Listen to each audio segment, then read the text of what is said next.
नमस्कार प्यारे बच्चों आज हम कक्षा तीसरी में भाषाभ्यास के पुस्तक में पाठ 14 सबसे बड़ा मूर्ख का अभ्यास कार्य पूरा करवा रहे हैं। तो इसमें पहला जो प्रश्न है, र के विभिन्न रूपों के बारे में बताना है।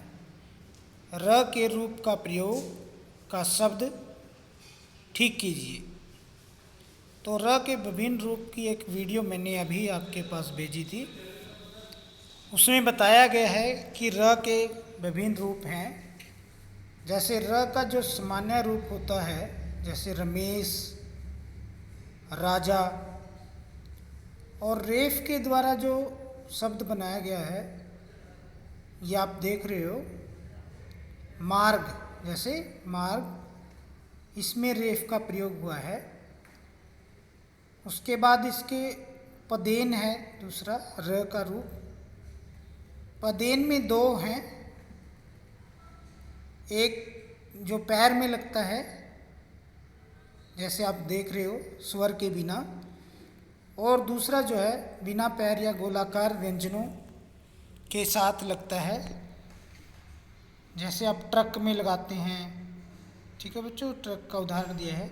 इसी प्रकार से हमारे पुस्तक में भी ये र के विभिन्न रूपों का प्रयोग किया गया है।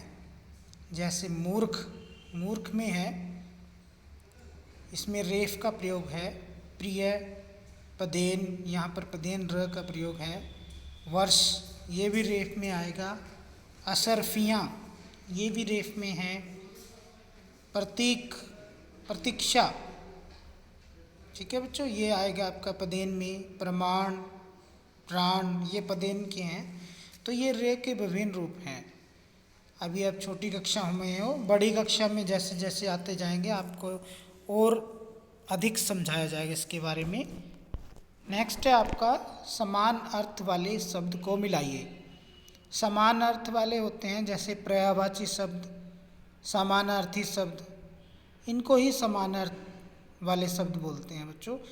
जैसे अवसर है, इसका पर्यायवाची या समानार्थी शब्द है मौका। हुक्म, हुक्म का आदेश। बेवकूफ़, बेवकूफ़ को मूर्ख। सबूत, सबूत का प्रमाण। इसके बाद है प्रश्न नंबर 3, ध्यानपूर्वक पढ़िए। बुद्धिमान शब्द को ऐसे भी लिखा जाता है, बुद्धिमान। जो ये पहला है, ये मानक भाषा के अंतर्गत है बच्चों, जो बुद्धिमान पहला शब्द लिखा है। और जो लास्ट में लिखा है, परंपरागत, जो प्राचीन समय में लिखे जाते थे। ये एक ही शब्द के दो प्रकार हैं, दो तरह से लिखे जाते हैं और दोनों सही हैं। इसमें अंतर यही है कि अब जो मानक भाषा के रूप में लिखा जाता है वो पहले वाला है, जैसे शुद्ध। जो परंपरागत थे वो उसके बाद लिखे गए हैं, जैसे शुद्ध हैं। तो दोनों ही तरीके ठीक हैं। ये नीचे लिखे दिए गए शब्दों के लिखने के दोनों तरीकों पर ध्यान दीजिए और दोनों ही सही हैं। तो शुद्ध, शुद्ध लिखा है, जैसे बुद्ध, बुद्ध, विद्वान, विद्या, क्रोध, बुद्धि, सभी सही हैं ये। लेकिन इनके जो तरीका है मानक भाषा के अनुसार आज के समय में वो पहले वाला लिखा जाता है। इसके बाद प्रश्न नंबर 4 देखिए। चित्र देखकर मुहावरा लिखिए। आप देख रहे हो हाथों से तोते, हाथों से, हाथों के तोते उड़ना, मतलब होश उड़ जाना। इसका अर्थ है होश उड़ जाना। आप इसमें वाक्य भी कोई बना सकते हैं। ठीक है। दूसरा चित्र देखिए बच्चों, थाली का बैंगन होना। थाली का बैंगन हम बोलते हैं, जैसे आजकल के जो नेता हैं वो एक पार्टी को छोड़कर दूसरी में चले जाते हैं, तो स्थिर ना होना, कि एक जगह ना टिकना। कोई भी किसी तरह से कह सकते हैं हम कि दल बदल करना। उसके बाद है ये चित्र देखिए, 9, 2, 11, 11 हैं। 11 बोलते हैं वो गलत है, 11 हैं होना, मतलब डर कर भाग जाना। हम सीख देखते भी सुनते भी हैं कई बार कि चोर पुलिस को देखकर 9 2 11 हो गया।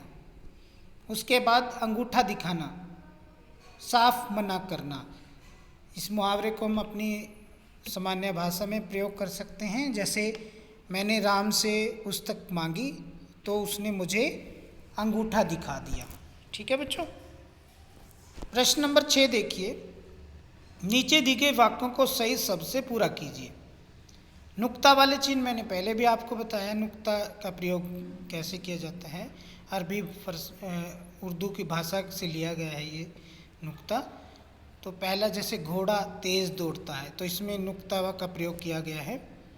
दूसरा, साधु के चेहरे पर तेज था, इस तेज का अर्थ होता है चमक। ग में देखिए, अकबर ने चोर को सजा, सजा मतलब दंड दिया। और राजा का महल सजा, सुंदर मतलब उसको सुंदर बनाया गया। मुझे जरा मतलब थोड़ी सी चीनी देना। माँ दही, जमाना भूल गई। ठोस पदार्थ करना, किसी तरल पदार्थ को ठोस करना। उसके बाद आजकल ज़माना, ये ज़माना आता है संसार, दुनिया खराब है। ठीक है बच्चों। इसके बाद ये आपका कहानी सबसे बड़ा मूर्ख को अपने शब्दों में लिखिए। कहानी जैसे आपने पढ़ी है सबसे बड़ा मूर्ख, तो उसको शॉर्ट करके आपने अपने शब्दों में लिखना है कि आपको इसमें क्या क्या, कम शब्दों में इसको लिखना है। ठीक है। तो ये बच्चों, ये था आपका पाठ 14 सबसे बड़ा मूर्ख।